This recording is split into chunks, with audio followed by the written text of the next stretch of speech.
show, 5-Star Fam. I'm AJ, and this is Michael. Before we get into it, become part of the notification squad by hitting the bell next to the subscribe button on YouTube. Welcome to another episode of 5-Stripe Weekly, and the preseason matches are about to be upon us. We have the first match against the Birmingham Legion on Saturday, and we will preview it as much as we can because obviously preseason, a little bit of a crapshoot, but as well in this episode, we will be talking about the conferences, the press conferences where a lot of the players and the head coach spoke, as well as some mailbag later on in the episode, so definitely stay tuned for all of that. But before we get into everything, shouts out to the Patreon loyal members, Gavin, Jordan, Niall, Andrew, Chris, James. That's much love to you all for your continued support. And yes, we have some tasty things going on with that as well coming up. Next week, there will be a little bit of a surprise with our Patreon members. So if you want to get in on some of that goodness, go on over to Patreon and check it out. Might be something with some EAFC. So definitely have a look-see. So anyway, getting into the news. And yes, I think really interesting bit of news that came out that Sportico put out. It was the clubs that have topped the $1 billion mark. There are 4 clubs, and we are one of them. The top club being LAFC, we're second. Inter Miami are third. LA Galaxy are fourth. That's fascinating, right? Because, LA definitely is a big market. Miami, to a degree, a pretty big global market. But little old Atlanta, we are right there as, And collectively, the 29 teams are apparently worth $19.7 billion, including real estate and team-related businesses held by owners such as NWSL clubs. So, definitely an amazing thing to actually see that, we're worth over $1 billion in terms of a club. But what are your thoughts on that? But definitely, punching above our weight class when you're in the same stratosphere as LA and Miami and obviously New York. That's really, really cool to hear that, I love it when Atlanta is in, soccer-related headlines among the top crust of whatever it is they're talking about. So that always makes me happy to see. I want to see more of that going forward. Perhaps, preferably within the quality of play and results-based department, but I'll take this for now, and since the season hasn't started yet. Yeah, and on New York, NYCFC, they're only in 5th, and they're not even in the $1 billion mark, but that's probably because they don't have a stadium, really, and it's just a little bit of a they're adopted sons, pretty much, in their city. But so really amazing stuff there. Also amazing is Thiago Almada captaining the U23 Argentine side in their trip to I believe it was in Asia. So, but either way, Almada definitely deserves that, probably, even though there's some bigger names maybe to a degree that are getting a lot of looks around the world. So fascinating. But Almada, of course, with that senior side in Argentina, or for Argentina in the World Cup, probably the most probably experienced of everybody in that side. In that side, but so awesome there. But Thiago Almada, apparently, according to Atleti Universe, that there has been a rumor that he might be a replacement for Angel Correa of Atletico Madrid. And apparently, according to Mate Moreto, that the option is discarded. And if Correa leaves, Almada will not come. Even though there was the little bit of a whisper where Almada, he was like, oh, what's your favorite club that is around the world? It was Atletico Madrid. And it was like, oh, okay. Yeah, that's not that's that's not blatant. That's not a player trying to twerk for a club that is interested in him. But yeah, so apparently not gonna happen, at least according to Atleti Universe. Yeah, are you? What are your thoughts on Almada and that rumor? Yeah, I mean, it's kind of like how you said, it's done and dusted for the most part. I mean, some people that have been talking about how, well, it's, there's still a chance, but I don't really know about that. I mean, is that a great landing spot for him? Yeah, that would be a great destination. It could be really cool to watch him play on a team like that. He could try his hand at something that he's not doing as much at Atlanta United, which is like, a dual striker type thing is what I've heard that they play as. So, it could be good for him. I mean, I don't think it's going to happen, at least at this juncture. So, it is what it is. But, yeah, I mean, it'd be cool to see him land at a club like that if he ends up going there. Mm-hmm. Yeah, I mean, it's definitely one of the biggest clubs in the world for sure. And, yeah, Diego Simeone is hell of a coach to play for. So, yeah, I mean, if he does get that move, like, to someone like that, I mean, I would support that, I think. So, but yeah, anyway, speaking as well about international duty, Caleb Wiley, he got a debut for the U.S. men's national team. Yeah, unfortunately, that result for the U.S. men's national team wasn't really that good, nor the performance. But, yeah, it's good to see him get that official debut, a cap, and he has returned to Atlanta United as of now. And, yeah, will join us for the preseason, so that is good. Hopefully he is not... there is a rumor of an injury. We shall see what it and how serious it might be. But yeah, moving on from that, LA United, they posted a Delta travel story on their YouTube about their scouting trip to also see Bartosz Slisz and our new player, of course. If you have not paid attention, maybe the past week or so, but yeah, they also went to Portugal, Spain, and Poland. Of course, Poland. But yeah, definitely very fascinating that yeah, they kind of showed a little peek behind the curtain there with their scouts. But yeah, you have some thoughts on this video and maybe what it might be implying? Yeah, it's probably not implying much. There's probably nothing to read into it. But if I were to be forced to do so, I would say something like, sorry? I said, pull my arm. Yeah, so I mean, if I was forced to do so, I would say that, we did sign a player from Poland during, the transfer window so far.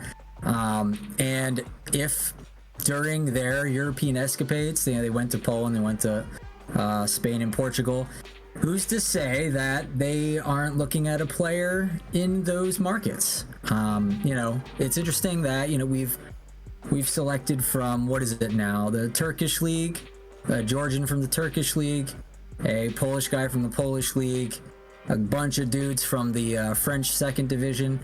Now we might be looking at Spain. Interesting how they're bouncing around, looking at different things. It also could be, that perhaps someone other than Slisz was being looked at in Spain or Portugal. Like, if Slisz didn't work out, what's the backup plan? Is there maybe someone in Spain or Portugal that they were considering? Who knows? So, yeah, I really doubt this means we're going to get a player from Spain or Portugal in this window, but, it's interesting to think about, and also it's interesting to consider, if Slisz never happened, who in Portugal or Spain may they have been looking at? Who knows? Mm-hmm. And, yeah, to be fair, I mean, Portugal and Spain, their leagues are very good. It's a good level. So if we were to grab somebody from those leagues, I would support it for sure. So yeah, I mean, definitely could be that rumored maybe other player that might be coming in. Maybe it's maybe a fullback type of depth or something. But I would imagine a third striker, AJ. Obviously, could be a third striker. That's I don't think we're gonna spend that money or on a striker or a fullback that's not starting. So yeah, it's definitely interesting though. But yeah, as well as so another player that's this is a hard transition. I was trying to transition it, but no, Santiago Sosa is officially a Racing Club player. He has been loaned there for the 2024 season, and yeah, Sosa, best of luck to him. But yeah, definitely, it's gonna be interesting. I think this is probably the end of the road for him at Adelaide United, but very interesting that we couldn't find a permanent deal. But it seems like, yeah, they have to build up some value in order to possibly, get a money move. But yeah, any thoughts on Santiago Sosa and maybe au revoir? I hope he shows out at Racing and then they offer him something and then that's where he can go, because I think that'd be a tremendous fit for him. And I just hope he does better and finds his groove. So yeah. Yeah, and it's I believe with an option to buy. So yes, hopefully he does. But yeah, so a bunch of players spoke to the media in preseason, and yeah, we have some little delicious quotes that we will discuss. First up being that Brad Guzan, he said that he always knew he'd be back for another year. Noted that all positions always need competition when speaking about Josh Cohen and the incoming transfers. That's according to Tyler Pilgrim. But yeah, I mean, a surprise that he said that. I mean, what do you think? No, I'm not surprised. I mean, like, yeah, I wasn't surprised he'd be back either. Obviously all positions need competition. It's still harder to get that in MLS, but if you can, that's great. So, yeah, good for us, good for competition. I want to see more of that. Right. Although at the goalkeeper position, it is definitely very hard to maybe have too much of that. It's not like you're gonna switch off every single match or anything like that. Or I mean, you might have cup keepers, which I mean, yeah, without the U.S. Open Cup, at least for the moment. Yeah, there's not too many. It'd be like, okay, is he playing all of League's Cup? I mean, and Josh Cohen's just not playing for an entire month. I mean, yeah, it's an odd one a little bit, but I think it makes a little bit of sense in that it provides, at least in preseason, that competition. I don't think that Brad Guzan will be starting too much. I think Josh Cohen is here to be the starter. But yeah, according to Tyler Pilgrim as well, he said, for those wondering, Josh Cohen is indeed training. Him not being there for one afternoon when media was there was likely for a very innocuous reason. He's reintegrating back into the States after living abroad for 4 years, so like anyone, he'll have some mundane chores. Probably alluding to that, yeah, he still has to get acclimated back into being a person that's living in the United States. So totally fine. Yeah, Josh Cohen probably will play a part in the preseason match against the Birmingham Legion if all is well and if he's healthy, of course. But yeah, and yeah, Tristan Muyumba, he also spoke to the media. He said a main thing that they should be doing for preseason is finding their rhythm. Definitely very important. Yeah, we've seen in past years where we come in really flat, and that's affected our early season form. So yeah, it's very important that every player is hitting the ground running, so to speak, and ready to go, and knowing how to play together. I think that's super duper important at this moment. A lot of times in the past, you would hear stories, across the world in their leagues, where some players would play themselves into shape, and that's obviously not really the case nowadays. That's just not something that's like players. They just they're not going out and partying every single night. Going drinking like a 6-pack of beer. They're training and treating their bodies like temples. So yeah, it's definitely a different landscape nowadays on that. But Muyumba, he also spoke about Stian Gregerson, the newest center back for LA United, of course, and he said, quote, he was very good and very fast, kind of confirming that he is kind of as advertised. So, definitely that's very good as well when, they played against each other in Ligue 2. But, any thoughts on those two bits? Yeah, I think it's really important. I think this is the word of the preseason is rhythm. I think we need to find the rhythm early, developing chemistry with who we got in, to the team, and being able to be on the same page, develop the chemistry needed. That's going to be very important. This is just something that we've had to deal with for a while now. It's that on paper we have good teams, but for whatever reason they don't gel. And I'm hoping with these types of players and this preseason, we can start to see some gelling. We can start to see some rhythm building, and just playing with swaggers, playing with confidence, and just having fun. Just really just dunking on other teams and then just having a blast doing it, and styling on them, whatever you need to do. I mean, I feel like I remember that one. I think it was Husetu or something in a preseason match, dribbled two guys and nutmegged one or something like that, and everyone was just like, "Oh my goodness!" So that kind of stuff would be fun to see in these preseason matches. Because they don't matter too much. Just have fun with it. Get that feeling of having fun and building rhythm and chemistry with your teammates. Scoring a bunch of goals is nice, and can obviously go a long way to building chemistry and confidence. But just have fun while you're doing it. That's what I want to see, and I think having that rhythm is going to be integral to that. Right. And funny enough, that was against the Birmingham Legion when, Husetu, did a little chop and scored that goal in the box. Never to be seen again, really, that type of goal. But, definitely, hopefully we can, make roads into having a good preseason. Brooks Lennon also spoke to the media. He said this season his goal is to have 5 goals, 15 assists at least, and he hit his goal of 10 assists last season, of course.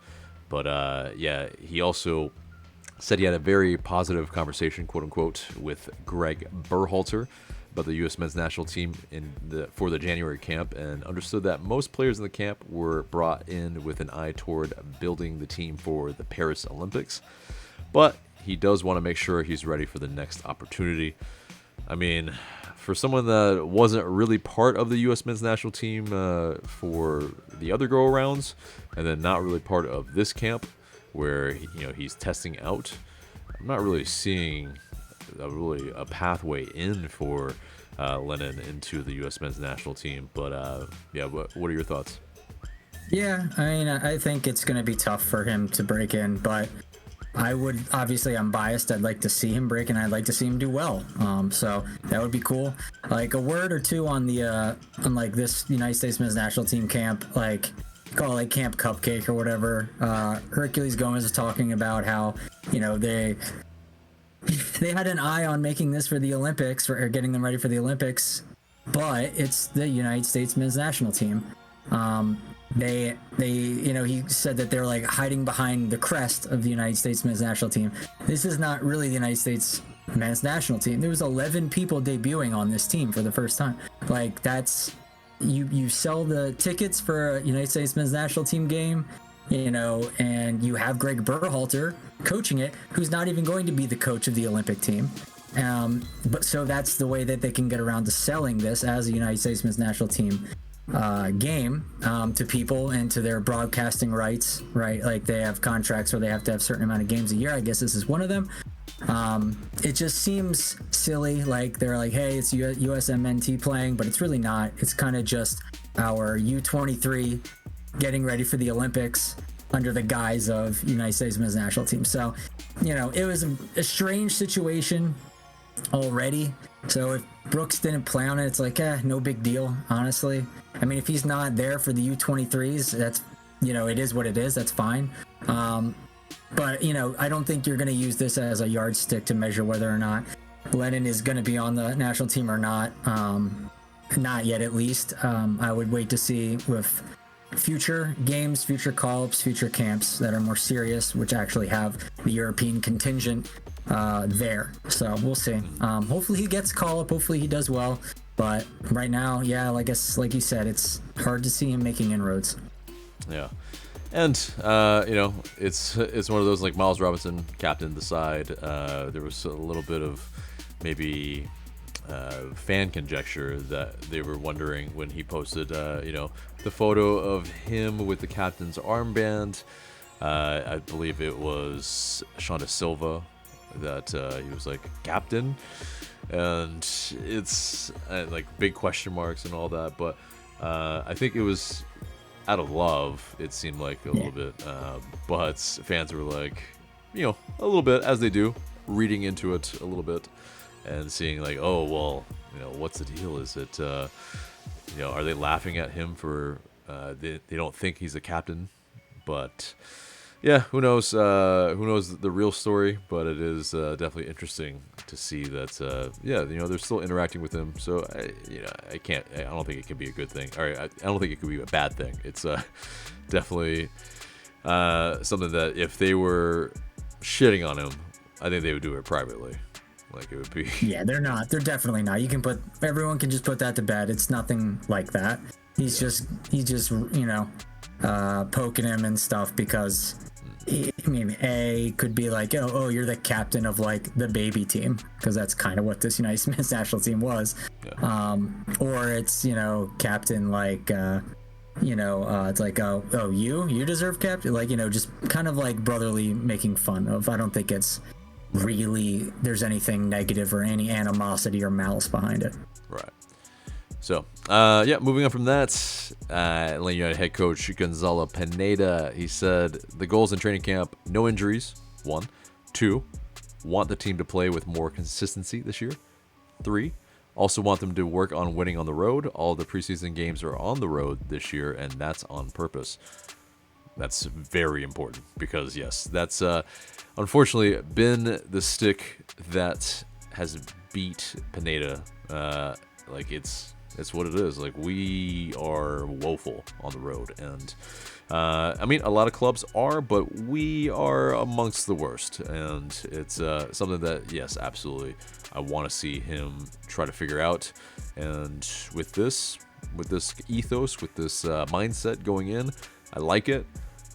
Because, yes, Pineda also said that he's entering the final year of his guaranteed contract.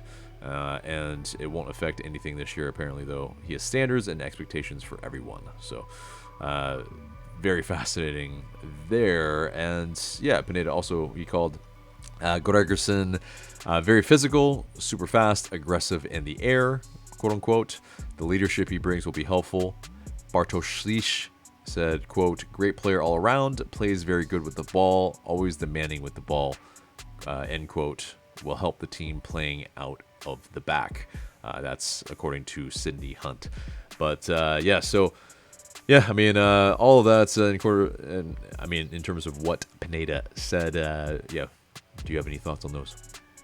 Yeah, as a fan, I just want to be able to watch an away match and not have to mentally prepare myself for this to be a drubbing or something, or some heartbreaking way that we find a way to lose. So, yeah, I'm just looking forward to that. Hopefully, it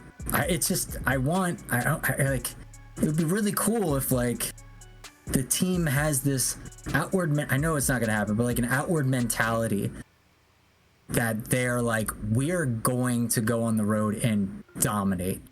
I want to get on the road. I want to go to other teams' houses, and I want to break their stuff. That. I want to see that mentality. I want to see it play out.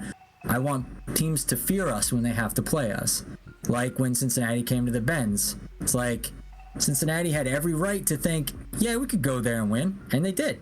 So I want to be like that. I want to be able to go to a fortress and wreck house. So hopefully we can do that. I want them to have that in mind. not to be afraid of these types of games, not to be imposed on by the travel or the rest or the whatever, because other good teams don't seem to be as, bogged down by this type of thing. So we need to not be either. We need to be looking forward to it. We need to be like, here's another chance to get 3 points. So let's get it. That's what I want to see this year. Maybe I'm asking for too much, but as a fan, I'm just sick of writing off every away game we play. Yeah.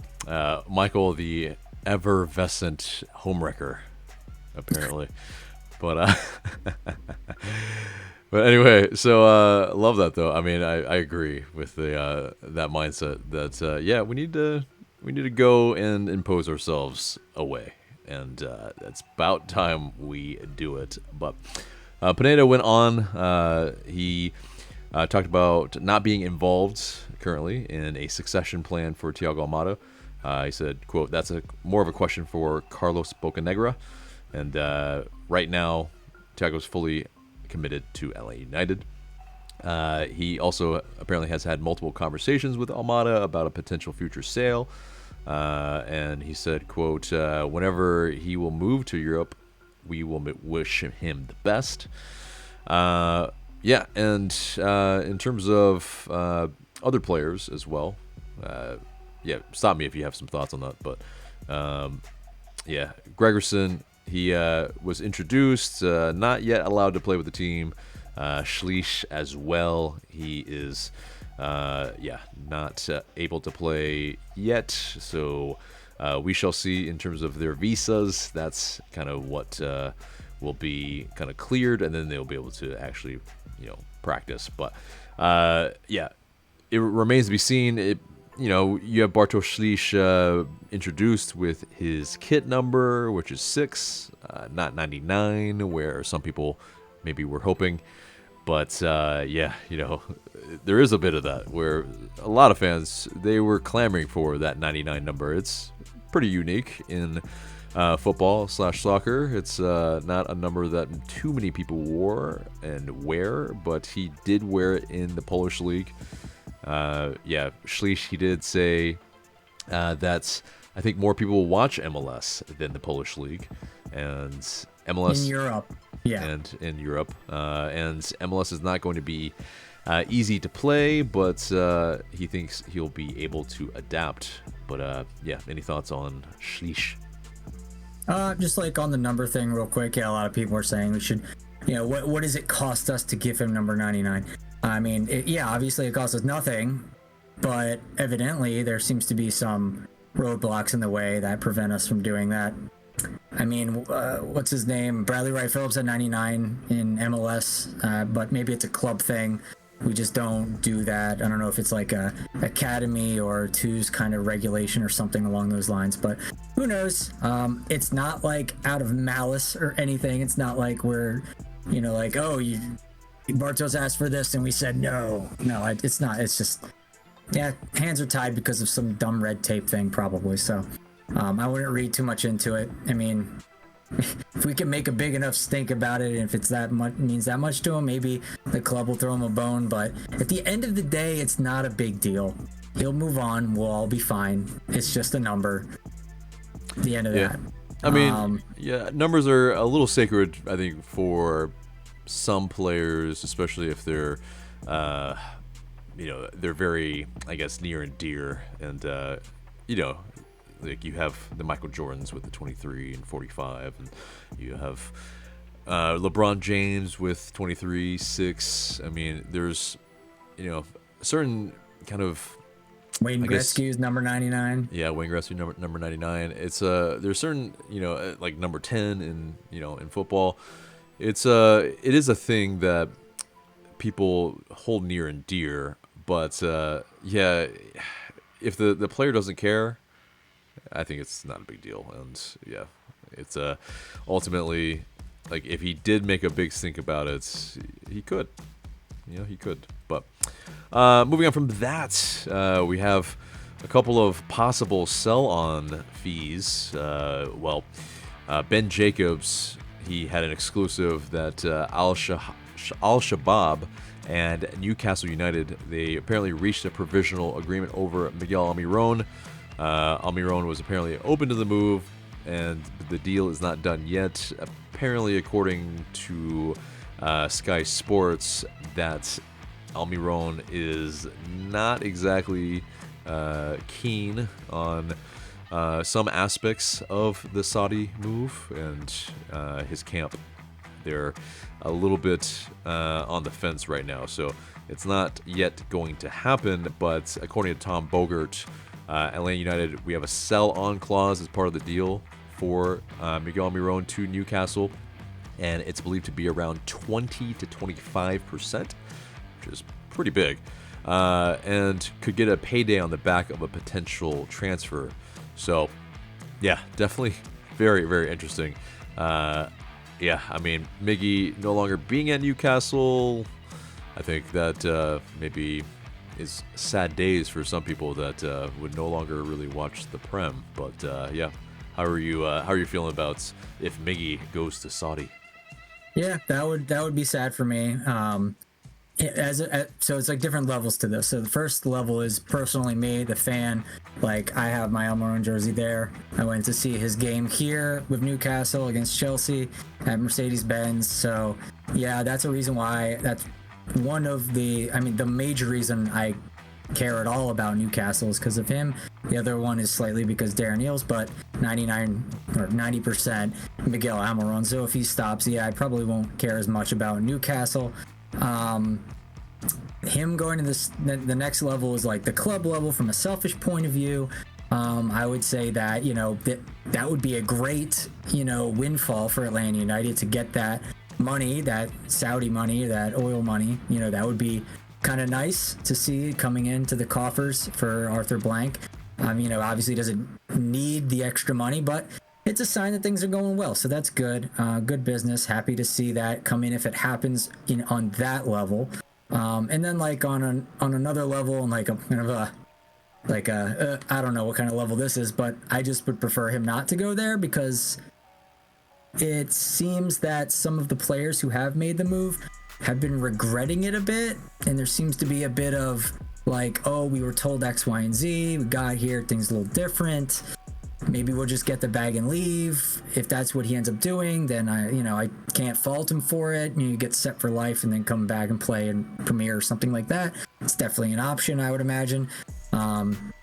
So I just hope that he wouldn't have like a terrible experience if he ended up going there, like some of the other players are saying they kind of are having a bit of.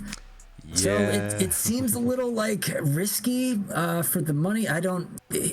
When you already make as much as he does and you already have the amount of prestige that he does, is it really worth doing? It's like, that's the difference between like being rich and being like wealthy or generationally wealthy. Like, it could be pretty, life-changing to do that and get that type of money, but I don't know. He's going to have a calculation to make. We'll see what he ends up doing, and I hope it all goes well for him. Right. Because I think he's still pretty valued at Newcastle, and maybe not starting every single match, but definitely it is, something where he's playing in the best league in the world. Let's just be real, and he hasn't won anything yet with them. There's possibilities if he sticks around. He could possibly be someone that's builds a little bit of a legacy there. He's not, I think one of their best players ever in terms of Newcastle United, but I think, in this resurgence where they've become, at least at the, I guess, more top part of the table in the Prem, it's, he's definitely someone that's is, I think a special player for Newcastle United fans, but I'm not so sure that a Saudi move is actually in his best interest at the moment. And yes, you've seen the likes of Jordan Henderson, who of course previously played for Liverpool, and he got the F out of there and is now at Ajax. But we'll see. Miggy, if he does, we get a sell-on clause or a sell-on transfer fee. Yeah, we'll take it. But in terms of Brandon Vazquez, his move to Monterrey, apparently according to Doug Roberson, that Atlanta United will receive a six-figure sum for solidarity payments for being the time based on Vazquez's development at the club from ages 19 to 21. That's fascinating that we would get that. And yeah, I mean, we finally get something for basically letting him go unprotected in that draft. But yeah, it is I mean, Vazquez, Monterrey, it's kind of a lateral move for him probably, but definitely interesting that he went to Monterrey, and maybe he becomes a Funes Mori, what's his name at Tigres, the French player. Oh my God. Either way, anyway. Oh yeah. But, what's his name? It's on the tip of my tongue. Either way, I think there's some real continuity with players that come to the Mexican League and they stay there. So yeah, maybe he didn't get a move to Europe like he maybe would have wanted, but him being half Mexican, it is definitely he's gonna go to a very beautiful place and a very beautiful country. So yeah, I'm sure he can't complain. But any thoughts on any of that?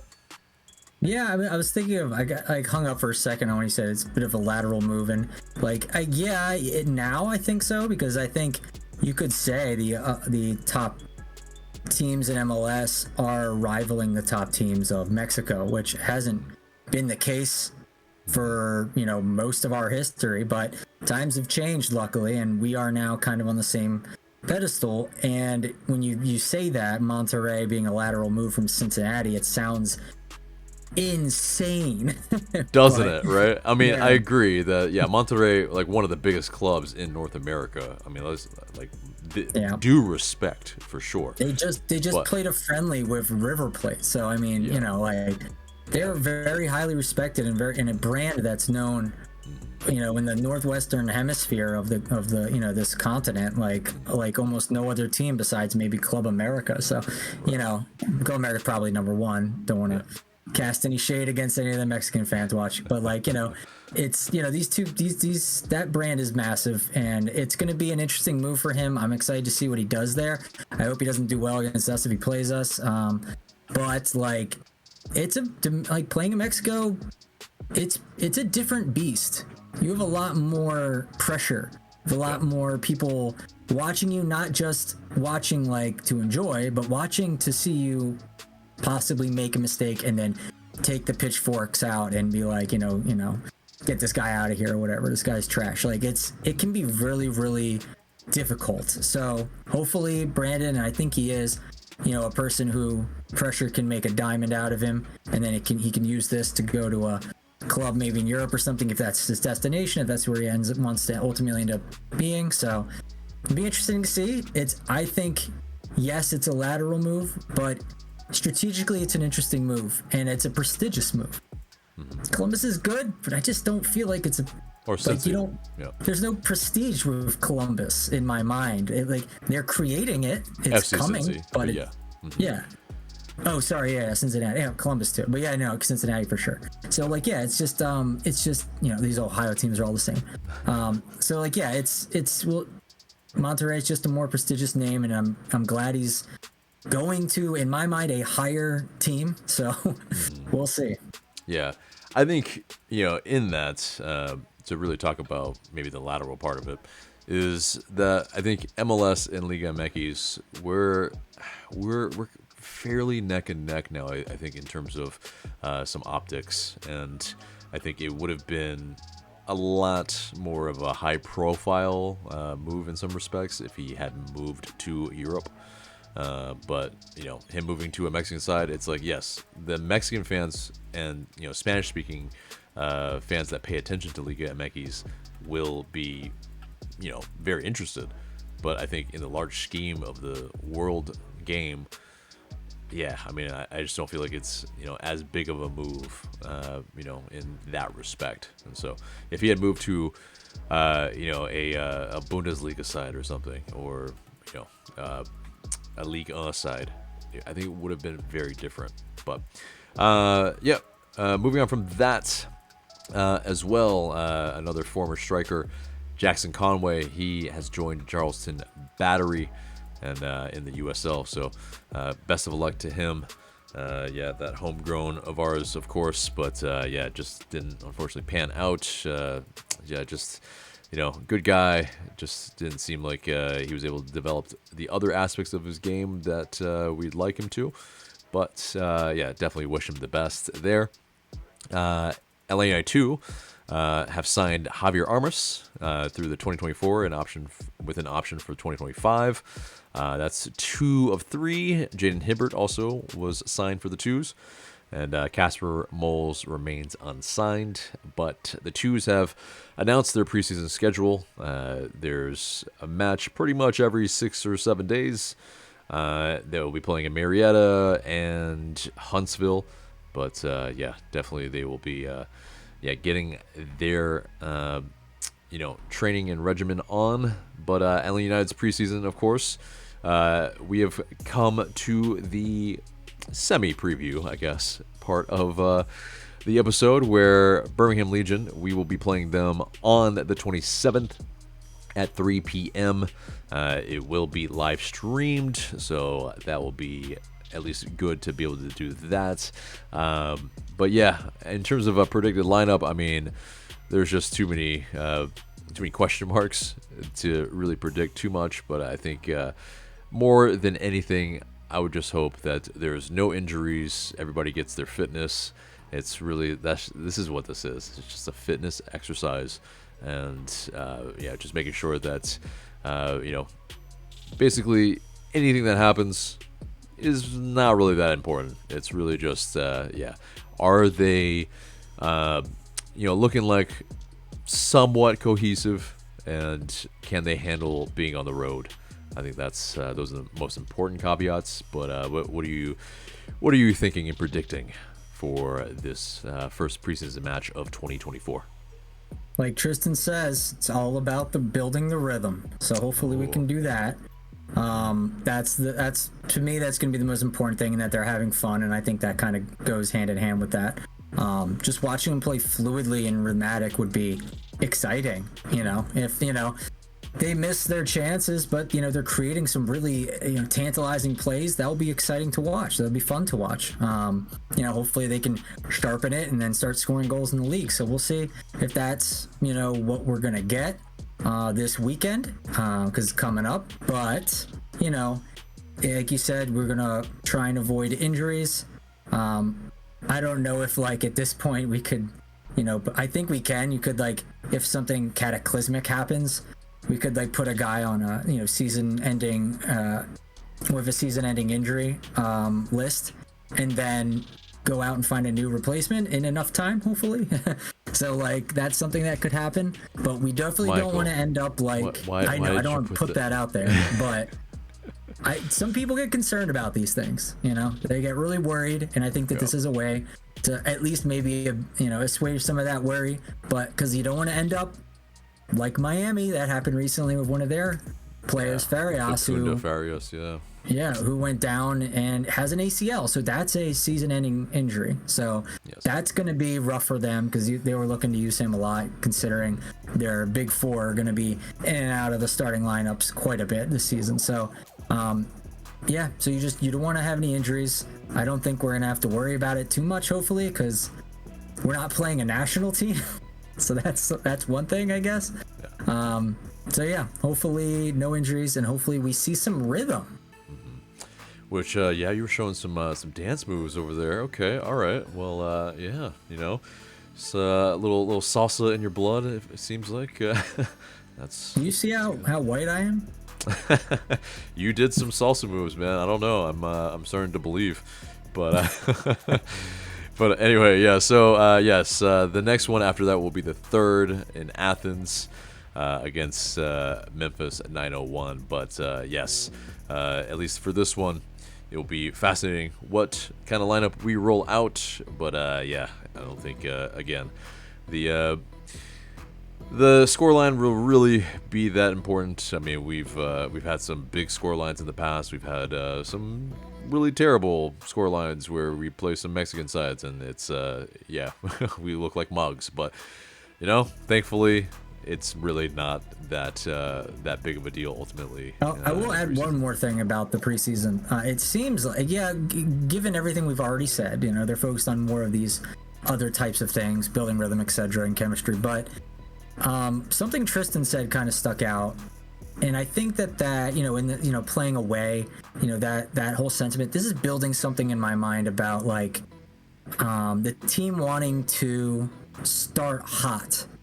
And I think, why not? Why not just start to see us start, with going a bit, like in the past, we haven't done great in preseasons against USL teams or other things, and everyone's just like, oh, is this cause for worry? Of course it's not, even though it kind of was at the time, looking back on it.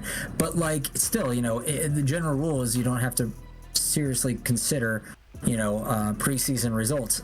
But I think that they're going to, what Gigi said, preseason is 30% of getting ready for the season, or you're, I guess that's kind of what he said, which kind of doesn't make a lot of sense, but I think I know where he's coming from.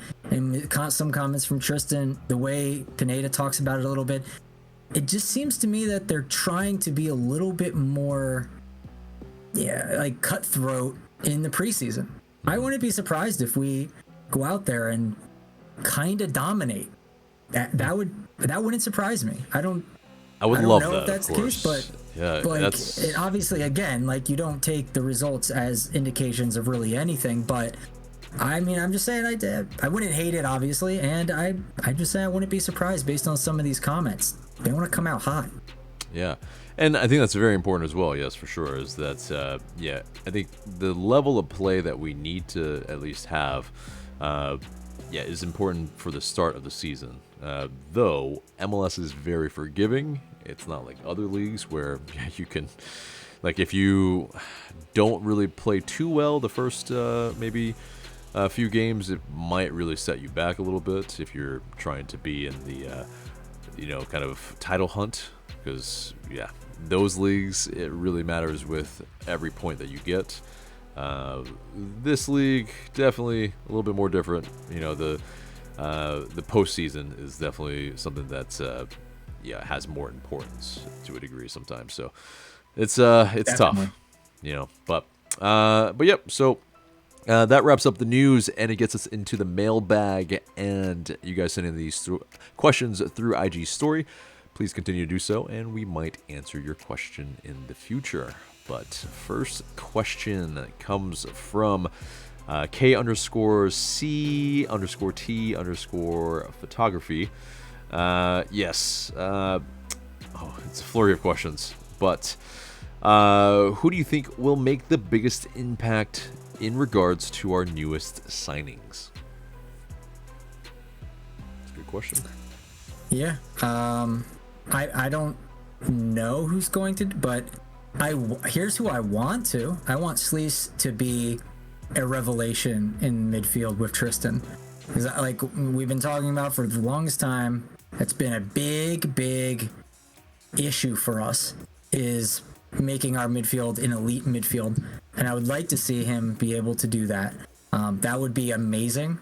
And if we can get solid there, it's going to be a no-brainer that our defense and our offense will click and do well.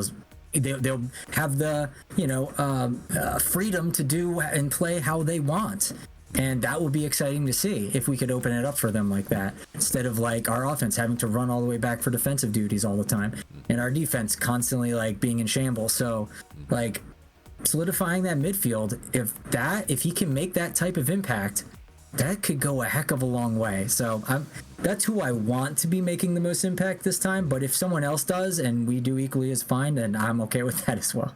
All right. But absolutely, echoing what you're saying. I mean, Sleece, what he can bring and what we ultimately need is, they call it an engine room for a reason. And basically these guys need to do a lot of everything and be able to do a bit of everything. And it looks like these are two guys, at least Sleece and Muyumba that have the ability to do that and to impact it on both ends.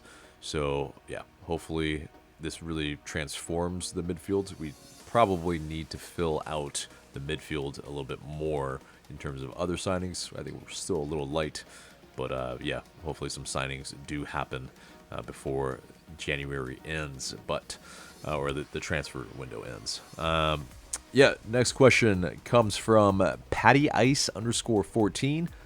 What is the top way Gonzalo Pineda can improve tactically from last year for this season? That's a tough one. Yeah. How can he improve tactically from last year? I mean, I don't think he's gonna change anything. I think he's gonna pretty much do the same thing. And with an even better squad, I think you'll start to see some decent results. I don't think he's seen enough from last year that he goes, I need to go back to the drawing board and redo everything. I don't really think you'll see formation changes. I think he's going to do pretty much the same thing. And that's what I'm expecting. Yeah, so tactically, not much. Strategically, not much. I still think he's going to play kind of with the same identity. I don't really think there's... Maybe he's learned a thing or two, how to talk, a little bit better in the locker room. I mean, not that saying he wasn't good at it or anything like that, but over time you learn things or whatever, and maybe he's even a better leader now. Who knows? I don't know. We could fire up these players. I don't know. We'll see. Yeah, I don't think he's going to change really.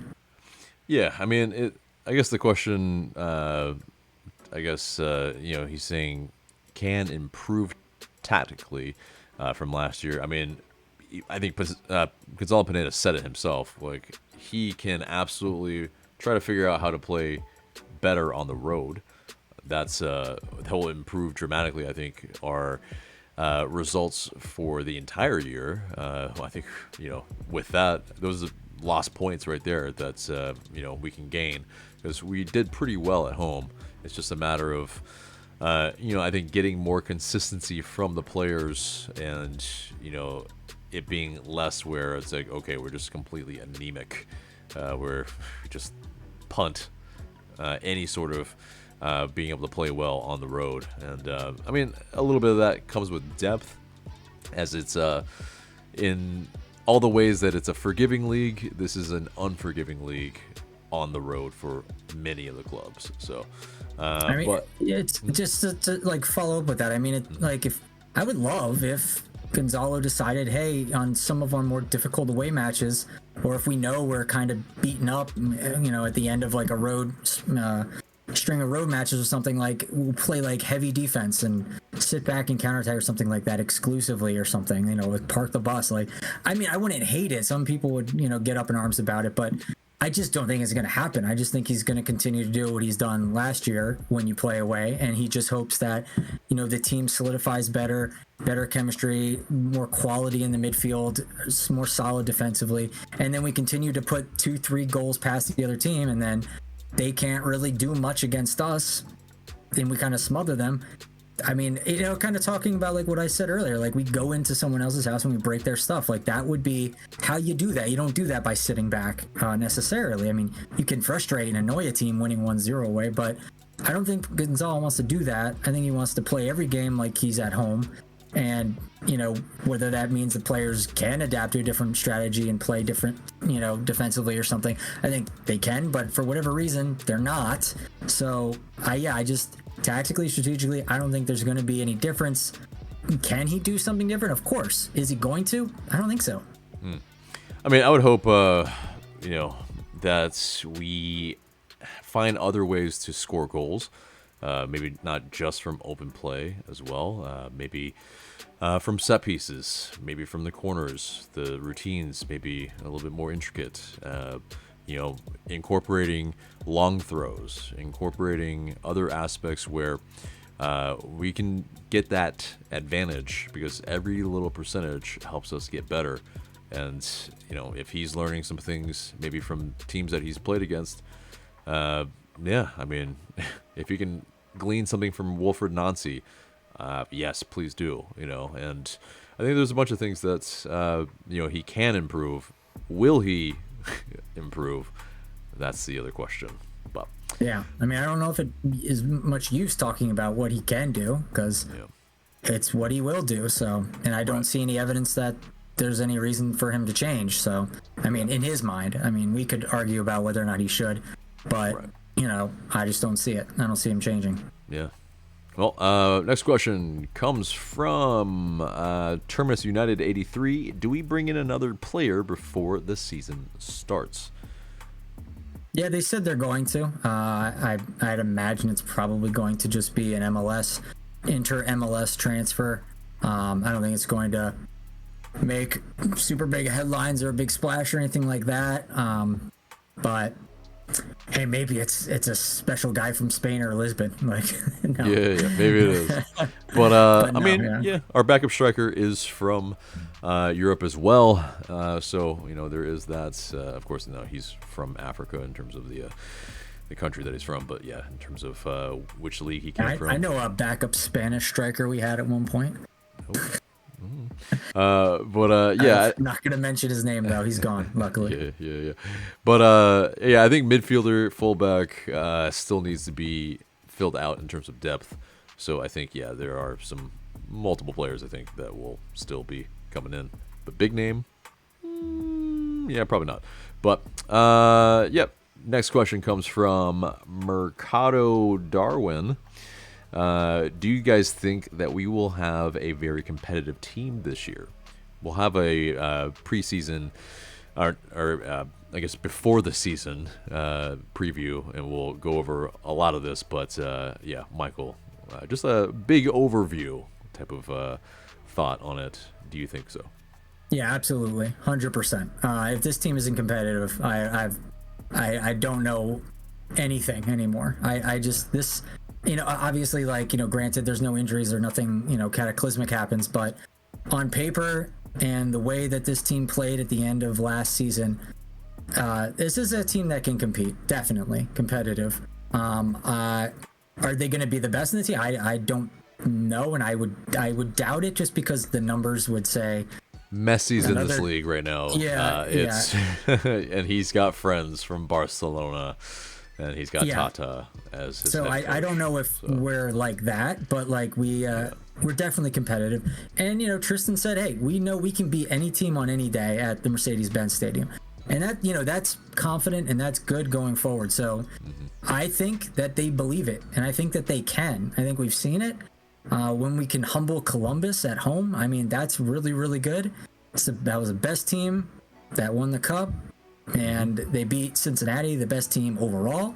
So, I think that, Atlanta United is poised to have an extremely competitive season. And I think a top 4 finish is expected, very much expected. And if they don't make that, then it's a pretty significant, miss on their season's goals. Right. Yeah, if we don't, I think the pitchforks can probably come out and on that. There's no reason why we can't. There's just no reason. Right. And on that, CH Seja asks, do you think the club will renew Boca's contract when the time comes? When's his contract up? Didn't he just sign one 2 years ago for 5 years or something? I don't know about 5 years maybe, but I think it's 2026.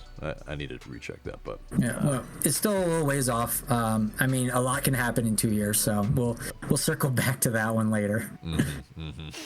But I think in the interest of it, I think he has a lot of work to do still. I think to inspire more confidence from the fans, and the fans definitely, I think, have a say in a little bit of kind of if he stays or not to a degree, because I mean, there could be boycotting. There can be essentially, if the fans feel like he's a big enough problem, there are ways that obviously he can be kind of the person that I guess gets the axe, but it is also maybe he's been scapegoated a little bit. I mean, he is bringing these players in that are giving us promise for the season. And whether it's Garth Lagerwey super inspired or not, I mean, he is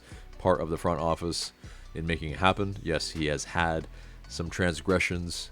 Not every technical director hits on every single player that they do. I have been vocal about this, that okay, yes, can we do better than Carlos Bocanegra? I think so, but he's what we got at the moment, and I'm going to root for him until he's no longer a technical director for LA United. But it is definitely one of those things where, I mean, he divides opinion. That's for damn sure. Yeah. So I mean, it's just he did fine in the beginning, did bad. Now he's doing much better, and we'll see where we go from here.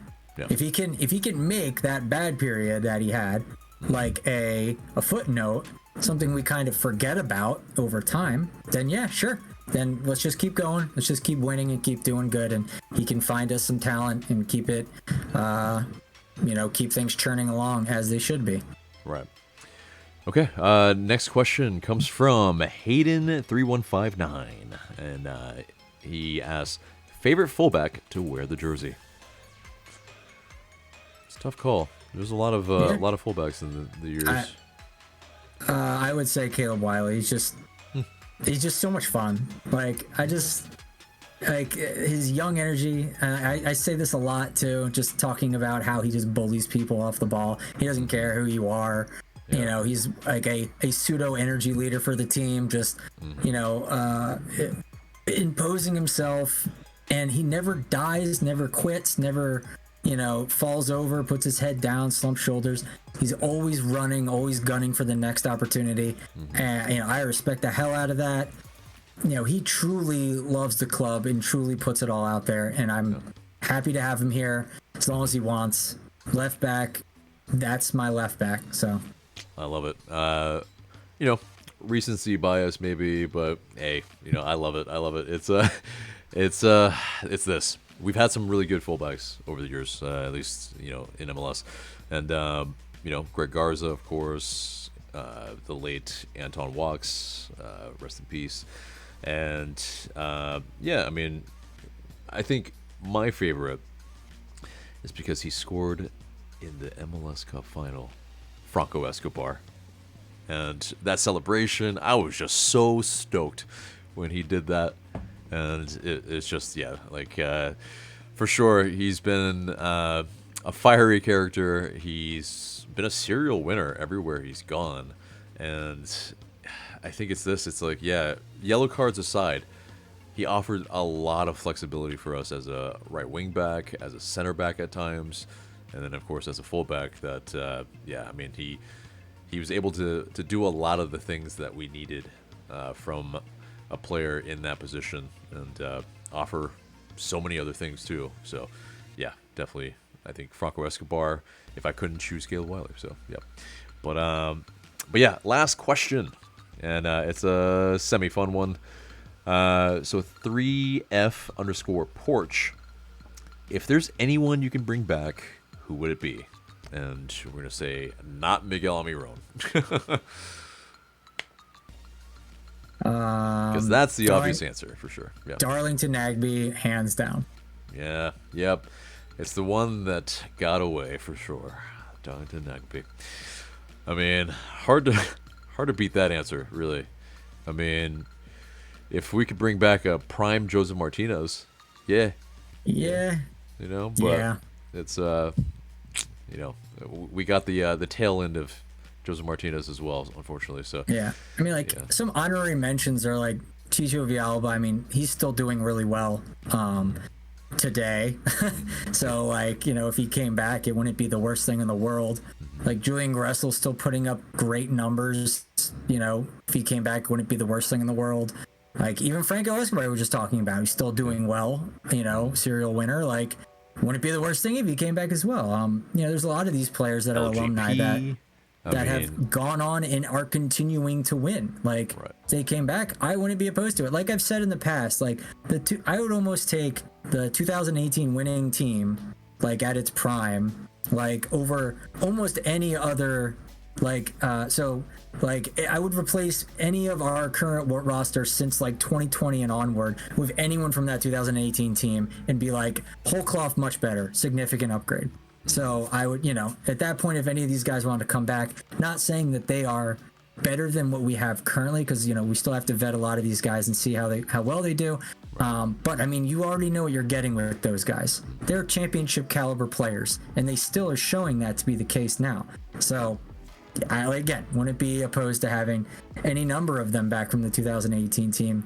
I don't know how Eric Remedi's been doing. Last I saw, he was on San Jose. I don't know if he's even still there, but no, he's definitely not. He's he went back to Bonfield, and then I believe he has moved on to another side now. But yeah, I mean, Leandro Gonzalez Pires, I mean, yeah, still winning with River Plate. It's just like there's a lot of guys that yeah, I mean, I would love to have back, but yeah, rosy-eyed. Even like Barco's doing really well. Yeah. Like it's. Hey, Pity when he's healthy is doing well. Like it's crazy. These guys are still churning away. Like it's any number of them could get back. Yeah, we let a lot of good players go for sure. But yeah, and it might also be rosy-eyed sunglasses. But it is like yeah. There's a lot of just good associations with the 2018 team, of course. So, of course, we'll probably look to that iteration first. But yeah, all right. Well, that is the mailbag. Thank you guys so much for sending those in, and that's pretty much the episode there, except for the question of the day. And the question of the day is, I actually don't have one, but I'm coming up with it right now. And yeah, preseason. What do you want to see? What do you want to see from the team? Yeah, there's probably a number of things. Some of you want to see a lot of goals. Some of you want to probably, see us at least play well, look coherent. Some of us, just want to see the team healthy. But, yeah, what is it that you want to see from our 2024 preseason? Get at us in the comments below, and we look forward to what you have to say. But, guys, that is the episode there. Remember to like, share, comment, subscribe. I've been AJ. That's been Michael. Thank you so much for watching, and we will see you in the next video.